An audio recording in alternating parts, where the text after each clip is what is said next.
Kita lanjut dengan pembahasan nomor 13 ya, itu. Diketahui 5 buah truk A dan B masing-masing memuat 4 ton, C dan D masing-masing 6 ton. Jika truk E memuat 1 ton lebih dari rata-rata muatan kelima truk, maka muatan truk A tambah truk E berapa? Ya, gini aja. A itu sama dengan B, sama dengan 4. Kemudian C sama dengan D sama dengan 6. Nah, E kita misalkan adalah X gitu ya. Nah, X itu apa? Nah, E itu memuat 1 ton lebih dari rata-rata. Berarti apa kalau gitu X ini sama dengan berapa itu? Rata-rata ditambah dengan 1. Coba kita hitung ya. X rata-rata. Nah, rata-rata itu diapakan? Jumlah semuanya. Berarti kan A ditambah B tambah C-nya 6, D-nya 6, E-nya adalah X dibagi dengan 5. Ya, ada 5 datangan ya. Ditambah dengan 1. Nah, berikutnya apa? Semuanya kita kali 5. Berarti 5X sama dengan ini 4, 4, 6, 6. Berarti 20 ditambah X ini kali 5 jadi 5 ya. X-nya ke kiri berarti menjadi 4X sama dengan 25. Berikutnya berapa? 25 per 4 atau 6,25. Nah, itu. Yang ditanya apa? A ditambah dengan E. A-nya itu 4, E-nya 6,25. Berarti berapa tuh? 10,25 ya, ini ya. Nah, selesai mudah ya, gitu. Terus lanjut. Nomor 14-nya. Nah, ini dalam suatu bahasa aritmetika, nilai rata-rata dari 4 suku. Nah, tadi ingat rata-rata dari mana? Jumlah dibagi banyaknya data ya. Nah, cuma untuk aritmetika, jumlah data, jumlah suku itu apa rumusnya? Sn, ininya n per 2 kalikan dengan 2A ditambah n-1 kali B gitu ya. Nah, berarti gini, rata-rata 4 suku. Berarti apa? S4 dibagi 4 ya, itu S4 dibagi 4. Nah, atau berapa ya? Berarti kan 4 per 2 dikalikan 2A ditambah N-1, N-nya 4. Berarti 3B dibagi, nah banyaknya suku ada 4. Sama dengan 8. Coba kita sederhanakan. Ini berapa ini? Ini kan coret 2. 2 sama 4, jadi 2 lagi. Berarti kita punya 2A ditambah dengan 3B, 2-nya ke kanan berarti 16 gitu ya. Kemudian lagi ada lagi apa itu? Rata-rata 9 suku pertama 3. Berarti S9 dibagi 9. Ini berarti apa? 9 per 2 dikalikan dengan 2A ditambah N-nya 9 dikurang 1 jadi 8B dibagi banyaknya suku 9. Ini rata-rata adalah 3 ya. Nah, sekarang ini coret 9-nya. Nah, jadi berapa? Per 2. Semuanya dikalikan dengan berapa? 2. Jadi apa? Kita punya 2A ditambah 8B kali 2 jadi 6. Nah, nanti ini dieliminasi ke sini. Nah, gitu ya. Langsung berarti apa? 2A ditambah dengan 3B sama dengan 16. Nah, kan A-nya sama berarti hilang. Dikurangi ini B loh ya. Ini berarti berapa ini? 5B sama dengan min 10. Berarti B-nya adalah min 2. A-nya berapa? Nah, A-nya masukkan B-nya min 2. Berarti min 2 kemana? Sini aja ya. 3 kali min 2 berarti min 6. Min 6 ke kanan. Plus 6 sama 16 berarti 22. Itu 2A. Berarti A-nya berapa? 11. 22 bagi 2 ya. Nah, yang ditanya apa? Jumlah N suku pertama. Ini ada Sn berapa? Nah, kalau mau nyingkat boleh. Caranya begini. Sn, jumlah N suku pertama. Lah kalau S1, ya berarti jumlah satu suku pertama. Berarti apa? Ini suku pertama. Ini sama dengan S1. Berarti apa? Cari jawaban di sini yang kita punya S1 nilainya 11. Berarti cari yang N-nya 1 bernilai 11. Coba ada berapa ini? Yang A jelas nggak mungkin ya. Min 10 tambah 1 kan nggak mungkin. Yang B 11, N-nya 1 ya. 11 tambah 1, 12. Enggak. Ini N-nya 1, 12 kurang 1 bisa. Ini nggak mungkin min, ini kurang. Berarti jawabannya adalah C, gitu ya. Nah, boleh juga dimasukkan ke sini, tapi lama ya, itu nggak usah lah, ya. Lanjut, nomor berikutnya. Nah, ini tentang fungsi komposisi dan inverse. Begini, kita gabungan ada F inverse sama G dikomposisikan. Ada F, cari dulu inverse-nya. Kita misalkan F-nya adalah Y sama dengan X kuadrat. Nah, di mana X-nya bernilai negatif atau sama dengan 0. Inverse berarti apa? Merubah dari Y sama dengan menjadi X sama dengan. Kalau begitu X-nya apa? Sama dengan plus minus akar dari Y. Nah, ada dua kemungkinan, min atau plus. Nah, harus diambil salah satunya. Yang ditanya apa? X-nya bernilai negatif. Kalau begitu biar min nggak mungkin ini diambil plus akar. Mesti diambil yang min ya, sehingga nanti ini bukan apa namanya bukan plus minus tapi apa diperoleh X-nya sama dengan min akar Y, sehingga F inverse-nya juga kita dapatkan jadi apa? Berarti min akar X ya. Nah, sekarang ini GX sudah ada ya, langsung saja berarti apa? Komposisi itu kan sama aja dengan F inverse G X gitu ya. Nah, coba kita masukkan berarti apa? F inverse GX-nya itu adalah apa? Min akar X. Masukkan kepada F-nya, ganti X-nya dengan min akar X. Berarti apa? Rumusnya kan min akar. X-nya menjadi min akar X gitu ya. Nah, ini. Ini sekilas seperti tidak terdefinisi. Karena apa? Di dalam akar nggak boleh min. Tapi jangan lupa, X-nya itu kan dari G, dan G-nya itu X-nya lebih besar sama dengan 0. Berarti apa? Ini bisa bernilai, bisa tidak sebenarnya. Kalau X-nya positif, jelas positif di akar positif. Kali min jadi min. Minus akar nggak mungkin. Nah, tapi kan nggak cuma positif X-nya, dia juga 0. Artinya apa? Ini X yang memenuhi hanyalah X sama dengan 0. Nah, kalau begitu, kalau X-nya 0 ya berarti apa? Ini sama saja dengan untuk sembarang X, ini memenuhi hanya X-nya 0, yaitu apa? Berarti min akar. Min akarnya 0. Nah, akarnya 0 berapa? 0. Dikali min ya 0, sehingga bernilai. Akarnya 0 kali min ya 0 lagi. Berarti jawabannya adalah 0. Ya, nah ini. Ini kalau nggak hati-hati bisa bingung ya, itu bisa menganggap wah ini soalnya teru bonus ya, itu yang enggak ya itu. Nah, coba lanjut aja. Nomor 16 ya. 16 itu begini. Ini ditanyakan F sekian, 9 sekian. Yang diminta F5. Kalau kita rubah jadi Fx, wah susah ini. Ya sudah gini aja. Kita bikin ini bernilai 5. Jadi kalau misalnya ada Fx, maka F5, X-nya 5. Nah kalau F begini, berarti ini yang bernilai 5. Tinggal X-nya berapa agar 5. Nanti X yang di kiri sama yang di kanan sama. Coba 5 ya. Ingat 5 itu 1 tambah 4. Nah, berarti pikirkan ini bernilai 4. Ya kan 3 tambah 1 ya, berarti X-nya adalah 1 aja ya. Gitu. Kan kalau X-nya 1, 1, 3, 1 berarti 5. Cocok ya. Nah, sebelah kirinya 1, sebelah kanan juga X-nya 1. Jadi apa? 2 log. X-nya 1 berarti 2 min 1 ditambah 7 atau sama dengan 2 log. Log berapa ini? Ini kan 1 tambah 7 berapa? 8 atau 2 pangkat 3. Berarti ini sama dengan berapa? Ya boleh tulis dulu biar panjang ya. 2 pangkat 3 atau sama dengan 3. Nah, selesai lagi. Gitu ya. Lanjut lagi. Nah, ini 17 ya, 17. 17 itu untuk X lebih dari 1, nilai maksimum. Ini fungsi nggak linear, maka maksimum minimum tidak pakai program linear. Pakainya apa? Ya pakainya adalah stasioner. Berarti apa? Turunan pertama sama dengan 0. Coba turunkan. Min 3x kuadrat ditambah 12x min 9 ini sama dengan 0. Gitu ya. Nah, terus ini difaktorkan. Bagi min 3 dulu aja. Berarti x kuadrat min 4x ditambah dengan 3 sama dengan 0. Terus difaktorkan lagi. Nah, jadi berapakah? Berarti min 1 dan min 3.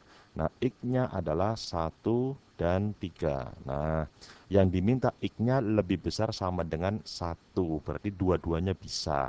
Berarti kita harus uji di mana maksimum, di mana minimum. Ada cara tradisional, primitif, itu apa? Dimasukkan yang besar maksimum, yang kecil minimum. Untuk di sini bisa, karena pangkatnya X semuanya positif. Kalau ada yang negatif, cara itu salah. Ya, itu. Maka gini aja caranya. Mengetahui di mana maksimum, di mana minimum, pakai ini, garis. Ini adalah nilai dari F aksen. Ketika X-nya 1 dan X-nya sama dengan 3, semuanya bernilai 0. Berarti ketika di luar ini tidak 0. Nah, kalau nggak nol berarti apa? Bisa min, bisa plus. Tahunya plus atau min? Biasanya di sebelah kanan 3 ambil angka, masukkan. Itu cara yang tradisional. Kalau malas lihat, pangkat terbesar koefisiennya min dari kanan. Jadi min, ini plus, di sini min. Ingat, turunan bernilai min, maka gambarnya turun. Plus gambarnya naik. Nah, turun dan naik dari mana? Kiri ke kanan. Ini turun dulu, di sini naik, di sini turun. Ya, artinya apa? Ini tempatnya minimum, tempatnya maksimum. Lo kan ada batas, intervalnya lebih dari satu. Ya, berarti kan daerahnya di sini, ke kanan, gitu ya. Artinya apa? Satu masuk, tapi sebagai minimum. Tiga masuk, tapi sebagai maksimum. Sehingga maksimum di X sama dengan 3. Tapi jawaban bukan 3. Karena yang dipinta apa? Nilai. Kalau nilai berarti apa? F-nya, ya, gitu. Nah, jadi maksimumnya bagaimana? Masukkan. Nah, ini jadi F3. Hati-hati ya itu. Jadi ada jebakan jawabannya A bukan itu ya. Itu F3 coba masukkan. 3 pangkat 3 kan 27 kali min. Berarti min 27. 9 kali 6 berarti 54. Min 9 kali 3 berarti min 27 ditambah 7. Nah, ini kan jelas 0 ya. Berarti apa? Sama dengan 7. Nah, gitu ya. Itu mudah kan ya. Lanjut lagi. Terus sekarang nomor berikutnya, kembali ke atas lagi. Ya, mana tadi kok hilang? Nah, ini. Nah, ini garis singgung, tentang garis singgung ya, itu. Garis singgung.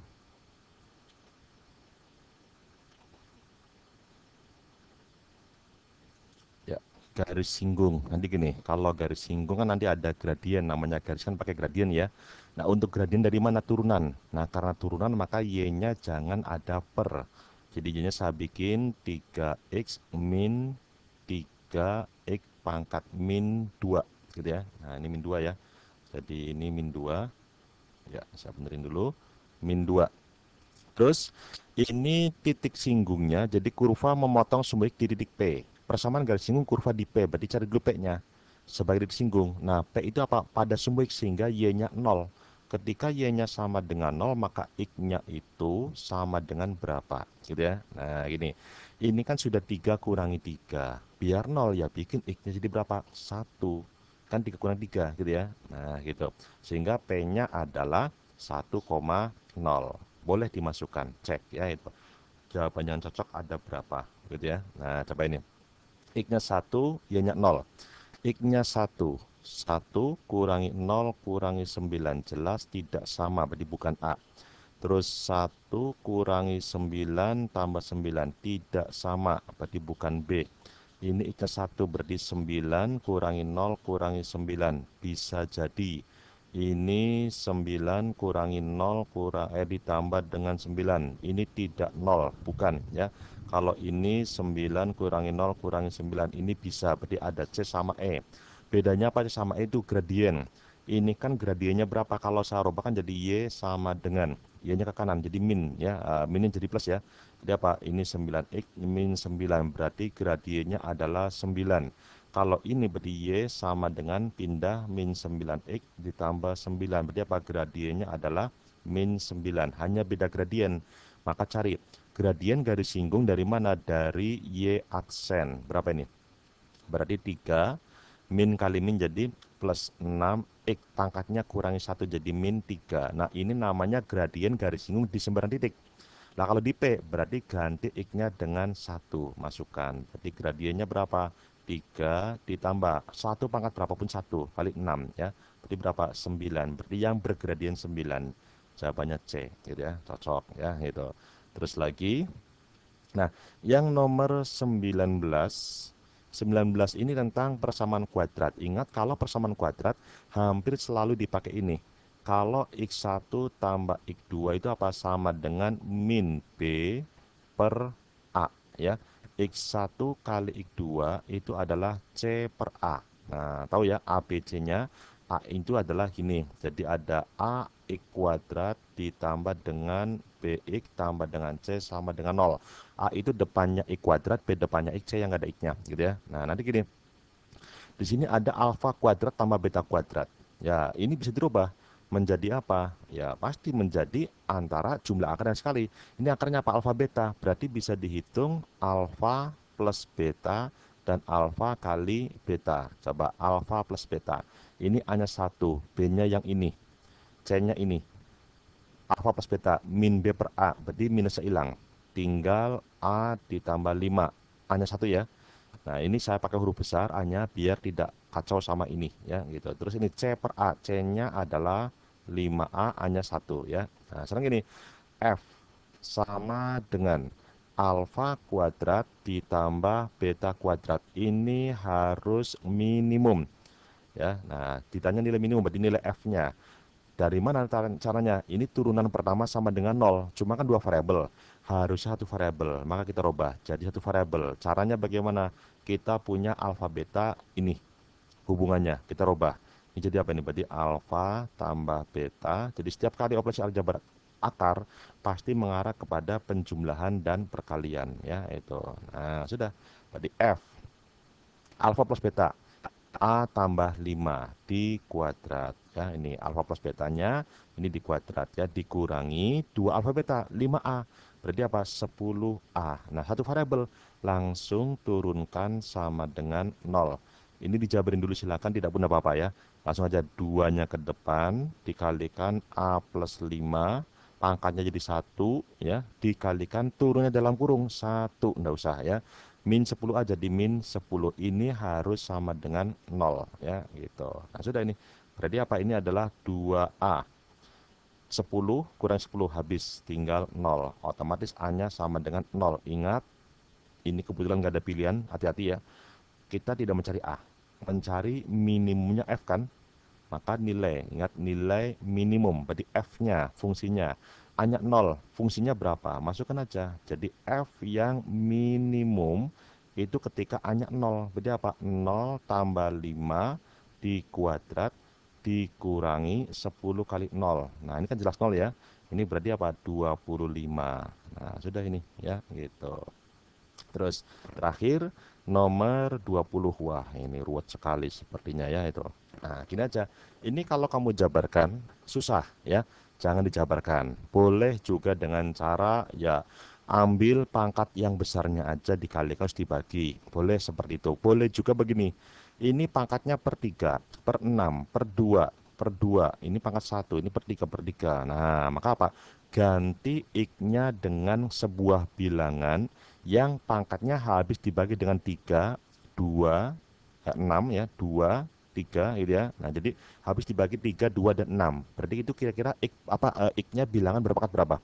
Berpangkat 6 ya. Nah, kalau berpangkat 6 ya berarti ambil aja 2 pangkat 6 atau 64. Nah, sehingga apa? Ini berubah. Coba kita hitung. Eh X pangkat sepertiga. Berarti kan 2 pangkat. Ingat, jangan lupa rumusnya gini. Kalau ada A pangkat M di pangkat N, jadinya apa? A pangkat M kali N. Dikalikan ya. Jadi 2 pangkat 6 di pangkat sepertiga. Berarti menjadi 2 pangkat, ya 6 kali sepertiga. 2. Dikurangi 2 pangkat. 6 pangkat seperenam. Berarti 1. Nggak usah ya. Dikalikan. Nah, berapa ini? 2 pangkat X pangkat setengah, berarti 2 pangkat 6 pangkat setengah, berarti 2 pangkat 3 ya, ditambah X berarti 64 saja, langsung dikalikan 64 atau 2 pangkat 6 pangkat setengah, berarti berapa? 2 pangkat 3 ditambah 2 pangkat 6 pangkat sepertiga, berarti 2 pangkat 6 kali sepertiga, 2 ditambah lagi 2 pangkat 6 kali 2 per 3, berarti 4 ya, itu. Nah, 4 ya. Nah, sebentar ya. Ini sama dengan 4 gitu ya. Nah, dibagi dengan ini 2 pangkat, 2 dulu aja. 2 berarti 4 per 3 kali 6. Kan 24 per 3 atau 8 gitu ya. Nah, itu. 8 ya, itu 2 pangkat 8 ya. Dikurangi dengan X berarti 64 dikalikan X-nya 64 ditambah 6 kali sepertiga 2 ya, berarti 2 pangkat 2 ditambah lagi 2 pangkat 6 kali 2 per 3. Berarti 2 pangkat 4. Nah, sekarang hitung. Berapa nih? 4 kali kurangi 2. 2 dikalikan. Ini 8 tambah 64 berarti 72. Ini 8 tambah 4 tambah 16. 16 tambah 4 20. 20 tambah 8 28 dibagi. Nah, bagi berapa? Ya gini. 2 pangkat 8 berapa? Itu kan berarti 2 pangkat 8 itu gini hitungnya. 2 pangkat 8 itu kan 2 pangkat 4 kali 2 pangkat 4 ya. Ini kan berarti 16 kali 16 atau 256 ya itu. Berarti ini 256 dikurangi 64. Nah, ini ya. Bener ya itu. Dikurangi 64. Coba berapa itu? Ini berarti 2. Ini 25 kurangi 6. Berarti berapa? 19 ya.